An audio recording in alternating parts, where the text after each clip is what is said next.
সংক্ষেপে কয়েকটা কথা বলবো। আপনারা আমি প্রত্যেকেই কিন্তু ইন্টারভিউ নিয়ে চিন্তিত, প্রত্যেকেই ডেমনস্ট্রেশন নিয়ে চিন্তিত, কোশ্চেনের যে প্যাটার্ন সেটা নিয়েও চিন্তিত। কিন্তু এর মধ্যেই কিন্তু 13,421 জনের নিয়োগ হবে, আর শূন্যপদ যদি কিছু বাড়ে সেটা অ্যাড হবে হয়ে এই নিয়োগটা হবে।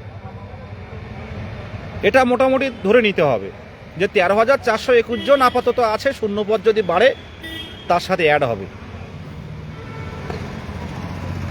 আপনি দুটো কোশ্চেন পারলেন, ডেমনস্ট্রেশন নিজের মতো দিতে দিল না, নানান কথা প্রত্যেকের মনে কিন্তু খেলছে যে আমি যে পড়াশুনো করলাম এ তো অন্যরকম।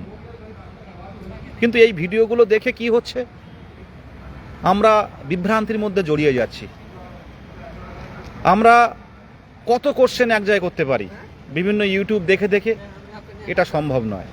আমি প্রত্যেকের উদ্দেশ্যে 2 মিনিট এই জন্য চেয়ে নিচ্ছি যে এই বিভ্রান্তিমূলক বিভিন্ন রকম কোশ্চেন না দেখে কোনটা অথেন্টিক আপনি জানেন না। এখানে কিন্তু প্রত্যেকেই প্রতিদ্বন্দ্বীর মধ্যে আছে, মানে প্রত্যেকের প্রতিদ্বন্দ্বী, প্রত্যেকেই নিজের জায়গাটা কিন্তু স্বপ্ন পূরণের জায়গাটার সাথে কোনো কিছুর সাথে কিন্তু স্বপ্ন পূরণের বিষয়টা তুলনা করবে না। প্রত্যেকেই নিজের জায়গা থেকে, যাদের পরিবার আছে, আলু সেদ্ধ ভাত খেয়ে কিন্তু সারাদিন পড়াশুনো করছে যে আমার এই চাকরিটা কিন্তু দরকার, প্রত্যেকেই তাই পড়াশুনো চালিয়ে যাচ্ছে। ইউটিউব কত দেখে কোশ্চেন এক জায়গায় করবেন। প্রত্যেকের উদ্দেশ্যে একটাই কথা বলবো যে স্বাভাবিক নিয়মে যেমন পড়ছেন পড়ুন, প্রাইমারি সিলেবাসটা, ইন্টারভিউয়ের সিলেবাসটা ভালো করে করুন, প্রত্যেকটাই দেখবেন নিজের জানার মধ্যে আসবে। এখন ইউটিউবে দেখে যতটা আপনার কঠিন মনে হচ্ছে সেই ততটা কঠিন কিন্তু নয়। আমি বাস্তবিকই সেখানে গিয়ে অনেকের মুখেই শুনেছি। এটা গেল ইন্টারভিউ বিষয়টা।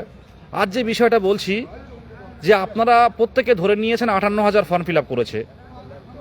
যারা পারেনি বা যারা সামনের দিনে এই ফর্ম ফিল আপ করা অবস্থায় বাদ যাবে, আপনারা শুধু মুখে শুনছেন 23-25 কি বাদ যাচ্ছে, 22-24 কি বাদ যাবে, এনওএস কি বাদ যাবে, ইন সার্ভিস কি বাদ যাবে। আমি প্রত্যেকের উদ্দেশ্যে বলছি, বাদ কিন্তু এমনি এমনি যায় না। ছোট্ট ছোট্ট বন্ধু বান্ধবদের ইন্টারভিউ গ্রুপ খুলে সেখানে আমরা নিজেদের আলোচনা করে যাচ্ছেন। আমি আবারও বলছি যে শুধু ইন্টারভিউ দিয়ে কিন্তু হবে না, কম্পিটিশনটা কমাতে হবে। আমার লাইফটা প্রত্যেকটা জায়গায় শেয়ার করুন। এটা কোনো নর্মাল কথা বলছি না, কম্পিটিশন কমানোর জায়গা আছে। আজকে আপনারা বলছেন 58,000, আমি যদি বলি যে পরবর্তীতে আরও 1 লক্ষ টেট উত্তীর্ণ ক্যান্ডিডেট যুক্ত হবে আমাদের সাথে, কথাটা শুনলে কিন্তু সাধারণ মনে হচ্ছে, কিন্তু হ্যাঁ, এটাও কিন্তু হতে পারে। কিভাবে হতে পারে? আজকে 2014 সালের প্রাইমারি টেটের 6টা নাম্বার কিন্তু ভুল ছিল। সেই মামলা প্রথম সিঙ্গেল বেঞ্চ, ডিভিশন বেঞ্চ, সেই মামলা কিন্তু সুপ্রিম কোর্টে কিন্তু হিয়ারিং হচ্ছে। 2017 সালের সাদেক ভাইয়েরা ওরা কিন্তু এই মামলা চালিয়েছিল, সেই মামলা কিন্তু এখন আমাদের কাছে এসছে। সাদেক ভাইয়েরা কিন্তু এখন তারা শিক্ষক, তারা স্কুলে কিন্তু তারা শিক্ষকতা করছেন, সেই মামলার দায়িত্ব কিন্তু আমাদের ঘাড়ে এসছে। আপনারা জানেন আমরা বেশ এই গত 3 বছর কিন্তু মামলার হিয়ারিং চালিয়ে যাচ্ছি। ফেব্রুয়ারি মাসের ফার্স্ট উইকে 3 তারিখ সম্ভবত এই ম্যাট 1594 14 প্রশ্নভুল মামলার শুনানি হবে। সেই শুনানির যদি শুনানি থেকে যদি এলোমেলো রায় আসে, মানে রায়টা যদি 6 প্রশ্নভুল মামলারকারীদের পক্ষে আসে, তাহলে কিন্তু জায়গাটা আরও কঠিন হয়ে যাবে। তারা চাইবে যে 14 সাল থেকে 14 সালের টেট, 16 সালের নিয়োগ, আমরা নিয়োগে অংশগ্রহণ করতে পারতাম যদি তখন সেই সময় এই 6টা নম্বর আমরা পেতাম। তাই আমাদের আগে সুযোগ দিতে হবে। আমার কথাটা ভালো করে বুঝবেন। তাদের মধ্যে অনেক ট্রেন ক্যান্ডিডেট আছে, আর আপনারা ভালো করেই জানেন 2014 ট্রেন যারা ছিল 2016 নিয়োগে তারা কিন্তু প্রত্যেকেই চাকরি পেয়েছে। তাদের নাম আর বাড়ি থেকে কি খেয়ে এসছেন এটা জিজ্ঞাসা করেই প্রত্যেকে চাকরি পেয়েছে, কারণ ট্রেন ক্যান্ডিডেট যারা কোয়ালিফাই করেছে প্রত্যেকেই পেয়েছে। সেই জায়গায় ট্রেন ক্যান্ডিডেটরা যারা 6 প্রশ্ন ভুলের কারণে তারা টেট উত্তীর্ণ হতে পারেনি, তারা কিন্তু বসে থাকবে না। সুপ্রিম কোর্ট থেকে রায় বেরোলে আমাদের হাইকোর্টে এসে সিঙ্গেল বেঞ্চ থেকে রায় নেবে যে আমাদের আগে সুযোগ দিতে হবে। আমরা অলরেডি ডিপ্রাইভ হয়ে আছি 16 আর 10 26 প্রায় 10 বছর। ভাবতে পারছেন? এই ম্যাট কেসটা কিন্তু লড়তে হচ্ছে। আর যেটা আপনাদের না বললে নয়, আমাদের তো যেহেতু বিভিন্ন মামলায় অনেক ক্যান্ডিডেট বিভিন্নভাবে টেট মানে ইন্টারভিউ আসতে পারছে না, তারা কিন্তু একচেটিয়া বলে যায়। মোহিত বিদেশ গাজীর নামে যারা এই কোর্টে থাকে, সারাদিন নাকি কোর্টে পড়ে থাকি আমরা, তো তারা বলবে। কিন্তু যারা বৈধ ডিএলএড টেট উত্তীর্ণ যারা করে আছেন তাদের উদ্দেশ্যে আমি বলছি, আপনারা জানেন 23-25 যারা নিয়োগে আসতে চাইছিল, সিঙ্গেল বেঞ্চে গেছিল, আমরা ক্যান ফাইল করে সেখানে ঢুকে কিন্তু আমরা সিঙ্গেল বেঞ্চে কিন্তু আমরা জিতেছিলাম। কিন্তু তারা একই ম্যাটারে অন্য কাউকে দিয়ে তারা কিন্তু ডিভিশন বেঞ্চে গেছেন। ডিভিশন বেঞ্চে আজকে শুনানি চেয়েছিল তারা, আমাদের পক্ষ থেকে আমাদের অ্যাডভোকেট দাঁড়িয়েছিলেন, তো তিনি সময় চেয়েছেন। সময় চেয়ে এটা শুক্রবারের মামলার হিয়ারিং হবে ডিভিশন বেঞ্চে। যদি তারা কোনোভাবে এই মামলার রায় পেয়ে যায় তাহলে কিন্তু আরও ক্যান্ডিডেট আমাদের সাথে যুক্ত হবে। আপনারা কি চান? এটা কি হবে? আজকে প্রত্যেকেই যখন বাড়িতে পড়াশুনো করছেন, কিন্তু আমরা দুপুরবেলায় এসেছিল মোহিত, আমি এখন আবার চলে এলাম। শুক্রবারে মামলা উঠছে, বিভিন্ন বিষয় নিয়ে আলোচনা করতে। আপনাদের কাছে কি চাওয়া হয়েছে? আমাদের কাছে চাওয়া হয়েছে ফান্ডিং। আর এবারে 200-500 নয়, যারা ফান্ডিং দিতে চাইবেন নতুন একটা কিউআর কোড যুক্ত করা হচ্ছে। দেখুন, যারা বুঝতে পারছে না, এই বিভিন্ন রকম এখন বলছে এক্সট্রা কারিকুলাম সার্টিফিকেট নিয়ে কি নাম্বার পাচ্ছে। আমি বলছি একটা আইনি পথে, আমি পরিষ্কার কথা বলছি, এক্সট্রা কারিকুলাম যা পরিস্থিতি প্রত্যেকের কাছে বরঞ্চ আছে, কিন্তু এই সার্টিফিকেট রুলসের বাইরে। অবৈধ সার্টিফিকেট দিয়ে যারা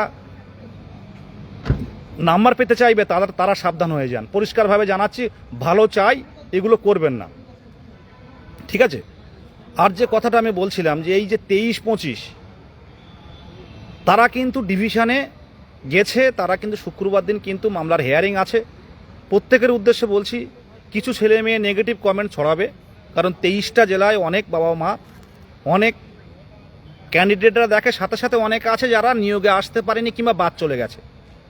তারা কিন্তু নেগেটিভিটি ছড়াবে, বিভিন্ন নেগেটিভ কমেন্ট করবে। এটা কিন্তু আমরা ভেবে নেবেন যে আমার লাইভ যারা দেখছে প্রত্যেকেই কিন্তু টেট উত্তীর্ণ নয়। আজকে গতকাল আমি গেছিলাম প্রাইমারি পর্ষদের যারা ইন্টারভিউ দিচ্ছিল কথা বলার জন্য, তো সেখানে আমি দেখলাম যে অনেক ক্যান্ডিডেট কিন্তু যারা এসেছিল প্রত্যেকেই কিন্তু চেনেন, আবার যারা বাদ চলে যাচ্ছে তারাও চেনেন। সুতরাং নেগেটিভিটি কিন্তু কারা ছড়াচ্ছে আমরা ভালো করে জানি। 23-25কে আটকানোর জন্য সামনের দিনে সুপ্রিম কোর্টে গেলেও আমাদের যেতে হবে। আর সামনের দিনে আরও ক্যান্ডিডেট দেখবেন, এই কম্পিটিশানটা কমাতে পারবো আমরা পারবো। শুধু ইন্টারভিউ দিয়ে চাকরি পাওয়ার চিন্তা করলে হবে না, কম্পিটিশান করলে প্রত্যেকের জায়গাটা কিন্তু তৈরি হবে আর একটু সেফ জায়গায়। সেই জায়গায় করতে গেলে কি করতে হবে? সেই জায়গা করতে গেলে একদম বিশ্বাস রেখে সততার সাথে আইনি পথে সাহায্য করতে হবে, আর্থিকভাবে সাহায্য করতে হবে। প্রত্যেকের উদ্দেশ্যে বলছি, কে কি বলল কোনো কথায় কান দেবেন না। এমনি এমনি কেউ হাইকোর্টে আসে না, এমনি এমনি কেউ সকালে একবার দুপুরে একবার আসে না। মোহিত দুপুরে এসছে, আমি এখন এসছি। বিশ্বাস রাখুন এই মানুষদের উপরে। আজকে আপনারা প্রত্যেকে ভালো করে জানেন যে নোটিফিকেশনটা কীভাবে নিয়ে আসা হয়েছে। ছোট্ট ছোট্ট গ্রুপ খুলে বিভিন্ন ইউটিউব চ্যানেল বিভিন্ন কিছুতে বলতে পারে, কিন্তু দিনের শেষে নিজের কাছে জিজ্ঞাসা করবেন যে নোটিফিকেশনটা কীভাবে এসছে, সেই জায়গাটার কন্ট্রিবিউশন আমাদের কতটা। 23-25 সামনের দিনে বেশ কয়েকটা তারা ডিভিশন বেঞ্চে তারা এসছে। এছাড়াও ইন সার্ভিসের বিষয়টা 100% মাথায় আছে। সব পদক্ষেপ বলা যায় না, আমরা চুপচাপ আছি দেখার জন্য। আমরা থেমে যাবেন না। যাদের 28, 29, 30 স্কোর, অনেকেই ভেবে নিয়েছেন যে আমার চাকরিটা কনফার্ম, আর প্রত্যেকেই ভাবছেন আমি 10-এ 10 পাবো। এই ভাবনাটা ভুলে যান, এই ভাবনাটা ভুলে যান। আবারও বলছি, প্রত্যেকেই পড়াশুনো করে ভাবছেন আমি 10-এ 10 পাবো।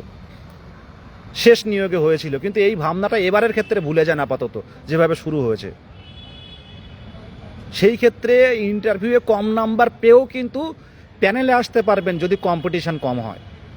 আর এই কম্পিটিশান কমাতে গেলে কিন্তু আইনি পদক্ষেপ নিতে হবে। আর কিচ্ছু বললাম না, একটা কিউআর কোড একটু পরে শেয়ার করা হবে, প্রত্যেকের উদ্দেশ্যে বলছি। এখানে 2000 5000 নয়, আমরা 2017 টেট যারা ছিল, যারা আইনি পথে কি করেছিল, আইনি পথে তারা 5000 জন একসাথে ছিল, তারা কখনো 2000 কখনো 3000 দিয়ে একসাথে বড় বড় মানে সুপার সিনিয়র অ্যাডভোকেট দাঁড় করিয়েছিল। আর আমরা 200 100 এরকম দিলে কি কত ফান্ডিং হতে পারে? বিশ্বাস রাখুন, সততার সাথে শেষ পর্যন্ত লড়াইটা হবে। আজকে কিউআর করা হচ্ছে, আপনারা এর আগে অনেকেই দিয়েছেন, অনেক খুব খারাপ লাগে, অনেক কষ্ট করেও আপনারা ফান্ডিং করেন, অনেক কষ্ট পরিস্থিতিতে। কারা করেন? যারা একদম অভাব, যারা মধ্যবিত্ত, যে আমার স্কোরটা কম বা স্কোর বেশি হলেও অনেকে করে। তাই বলবো, আমি আমার যেটুকু ধারণা, আমি যেটুকু আমার এই অভিজ্ঞতা থেকে বলতে পারি, আপনারা ভাবছেন যে আমি 10-এ 10 পাবো, প্রত্যেকেই ভাবছেন আমি 10-এ 10 পাবো, কিন্তু ইন্টারভিউয়ের যা পরিস্থিতি, কম্পিটিশানটা কিন্তু কমাতে হবে। কম্পিটিশান বাড়ার সম্ভাবনা আছে, কিন্তু সেই জায়গায় দাঁড়িয়ে নিজের জন্য অন্তত নিজের দুদিন একটু খরচ কমিয়ে আইনি পথে সাহায্য করুন। আজকে এই প্রাইমারিতে 5ম শ্রেণী আনার ক্ষেত্রে যে কেস করা হয়েছিল, প্রথম ঐক্যমঞ্চ থেকে করেছিল, এই কেস আজকে কথা না বললেও হয়তো এই কেসে আমাদের কাছে হয়তো কিছু ভ্যাকান্সি আসতে পারে। আর আমরা এদিকে যদি কিছু কমাতে পারি, তাহলে মনে করবেন প্রত্যেকে একটা ভালো জায়গায় চলে আসব। ইন্টারভিউটা তখন বড় ফ্যাক্টর তৈরি হবে না। এটা মাথায় রাখবেন, একটা লাইনে আমি বলে দিলাম। প্রাইমারিতে 5ম শ্রেণী অলরেডি ইনক্লুড হয়েছে, সেখানে কিন্তু শিক্ষক প্রয়োজন হবে, আর সরকার চাইলে সেখান থেকে স্যাংশন করবে। আমার ব্যক্তিগত ধারণা সেটা কিন্তু কাজে দেবে। আপনারা ফান্ডিং না করলে সেই মামলা কিন্তু আমরা জায়গায় আনতে পারতাম না। প্রত্যেকটা জায়গায় যেতে গেলে, অ্যাডভোকেটদের কাছে যেতে গেলে যথেষ্ট খরচ আছে। তো সেই জায়গায়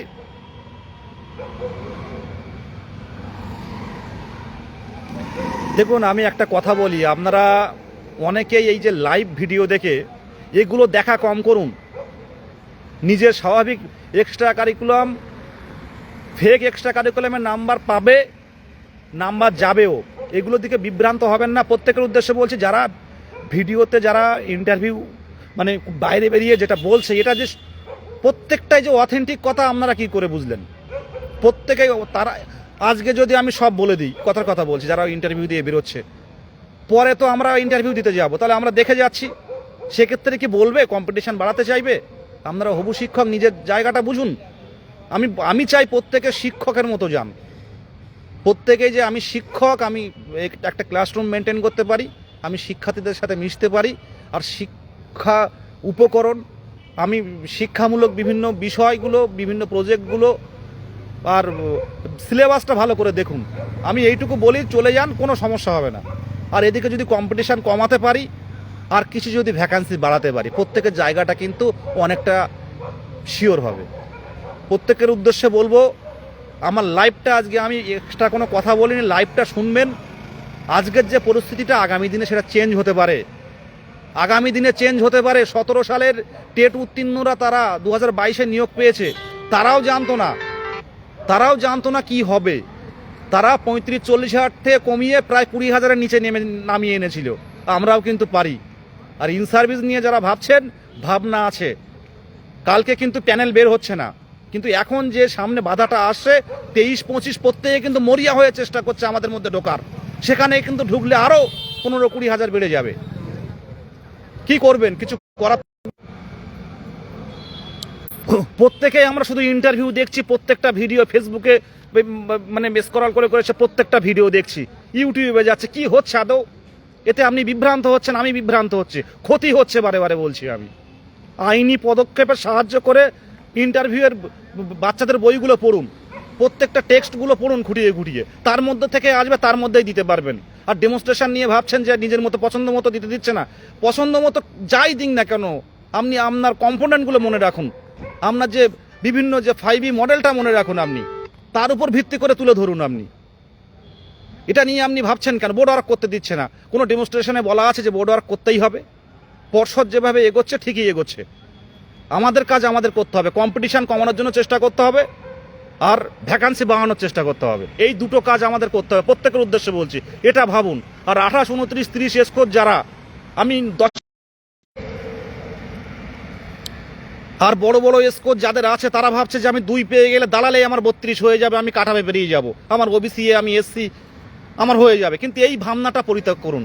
আবারও বলছি, যাদের ভালো স্কোর তারা ভাবছেন যে ইন্টারভিউ দাঁড়ালে আমি 2 পেলে আমার 32 হচ্ছে, 3 পেলে আমার 33 হচ্ছে, আমি তো এমনি বেরিয়ে যাব। কিন্তু এই ভাবনাটা পরিত্যাগ করুন। এবার ইন্টারভিউ যেভাবে শুরু হয়েছে, কম্পিটিশনটা কমানোটা অনেকটাই দরকার। আর তার মধ্যে যদি কম্পিটিশন বেড়ে যায় আরও শেষ হব, এটুকুই বলছি। প্রত্যেকেই ফান্ডিংটা করুন, প্রত্যেকের উদ্দেশ্যে বলছি। যে যে পরিস্থিতিতে আসেন, একটা কিউআর কোড শেয়ার হচ্ছে একটু পরে, এই কিউআর কোডে কিন্তু আপনারা ফান্ডিংটা দেবেন। এর আগে যারা দিয়েছেন প্রত্যেকে দিন, লড়াইটা কিন্তু করতে হবে। আমি প্রত্যেক ডিটেলস তুলে ধরেছি, আর বাকি যেগুলো বলিনি আমি, সেগুলো আমাদের ভাবনা আছে। আপনারা দেখতে পাচ্ছেন সবাই ইন্টারভিউ যাচ্ছে, অনেকে 3 ঘন্টা পরে বেরোচ্ছে, আর অনেকে যাওয়ার পর পরে রিজেক্ট হয়ে বেরিয়ে আসে। সুতরাং এটা দেখবেন পরবর্তীকালে। ভ্যাকান্সিটা বাড়ানোর টার্গেট আছে, মাননীয় মুখ্যমন্ত্রীর কাছে বারে বারে বলা হচ্ছে, মেল করা হচ্ছে। আর সামনের দিনে কম্পিটিশন কমাবো, সেই কমাতে গেলে কিন্তু প্রত্যেক ক্যান্ডিডেটকে কিন্তু পাশে চাই। এই লাইভটা দেখার পর কিন্তু ফান্ডিংটা করবেন। সুভাষচন্দ্র বাগ এই যে অ্যাকাউন্ট আছে তাতে ফান্ডিং করবেন, 200-100 করবেন না। সত্যি কথা বলতে কি, আপনারা পিছনের ইতিহাস দেখলে বুঝতে পারবেন। এটুকুই। সুভাষচন্দ্র বাগ আর নিচেই দেখবেন একটা নাম্বার আছে, সেই নাম্বারে আপনারা স্ক্রিনশট পাঠিয়ে দেবেন। লড়াই চালিয়ে যাচ্ছি, কম্পিটিশন কমানো আর ভ্যাকান্সি বাড়ানো প্রথম লক্ষ্য। আর প্রত্যেকের স্বপ্ন পূরণ হোক, বৈধ ডিএলএড, পরবর্তীতে টেট উত্তীর্ণ, এই কামনা। ধন্যবাদ।